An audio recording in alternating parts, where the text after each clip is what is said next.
साल 2025 जाते जाते भारत के लिए एक ऐसी खबर लेकर आया जिसने वैश्विक मंच पर देश का कद बदल दिया है। ताज़ा इकोनॉमिक रिव्यू रिपोर्ट के अनुसार भारत अब जापान को पीछे छोड़कर दुनिया की चौथी सबसे बड़ी अर्थव्यवस्था यानी कि नॉमिनल जीडीपी के आधार पर अब चौथी सबसे बड़ी अर्थव्यवस्था बन चुका है। ये केवल एक आंकड़ा नहीं है बल्कि बदलते वैश्विक समीकरण का संकेत है। आज के इस वीडियो में हम समझेंगे कि उपलब्धि कैसे हासिल हुई, आईएमएफ का इस पर क्या कहना है और क्या भारत वाकई 2030 तक जर्मनी को पीछे छोड़ पाएगा। नमस्कार, आप देख रहे हैं न्यूज़ 18 का डिजिटल प्लेटफॉर्म और मैं हूं आपके साथ जागृति खंतवाल। इस साल की इकोनॉमिक रिव्यू रिपोर्ट बताती है कि भारत की नॉमिनल जीडीपी ने जापान के आंकड़ों को पार कर लिया है। हालांकि इसकी औपचारिक पुष्टि इंटरनेशनल मॉनेटरी फंड यानी कि आईएमएफ के 2025 के लिए फाइनल डेटा में होगी, जिसे 2026 की पहली छमाही यानी कि फर्स्ट हाफ में जारी किया जाएगा। जापान के पीछे छूटने के दो मुख्य कारण हैं। पहला, भारत की तेज विकास दर और दूसरा जापानी मुद्रा यानी कि येन का डॉलर के मुकाबले कमजोर होना।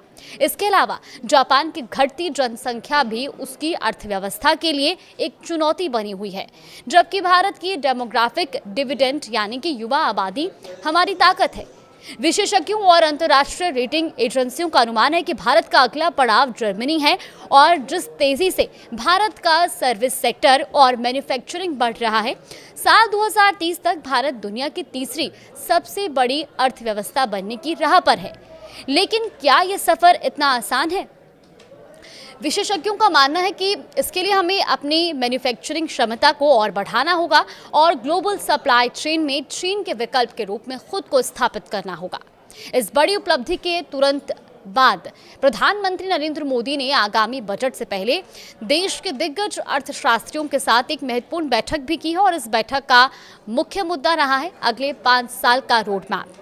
सरकार का ध्यान अब केवल जीडीपी ग्रोथ पर नहीं बल्कि इंक्लूसिव ग्रोथ पर है, यानी ऐसी प्रगति जिसका लाभ गांव और गरीब तक पहुंचे।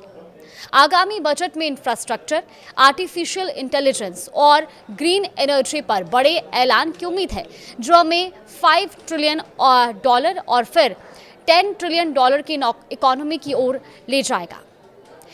चौथी बड़ी अर्थव्यवस्था बनना गर्व की बात है, लेकिन भारत के सामने कई चुनौतियां भी हैं। इसमें सबसे बड़ी चुनौती है पर कैपिटा इनकम को बढ़ाना, रोजगार के नए अवसर पैदा करना और शिक्षा स्वास्थ्य में निवेश बढ़ाने को अब प्राथमिकता देना भी एक बड़ी चुनौती होगी। भारत की छलांग एक विकसित भारत की नींव है। ऐसे में आपको क्या लगता है, भारत को तीसरी सबसे बड़ी इकोनॉमी बनने के लिए किन क्षेत्रों पर सबसे ज्यादा ध्यान देना चाहिए? हमें कमेंट्स बॉक्स में अपनी राय जरूर लिखें।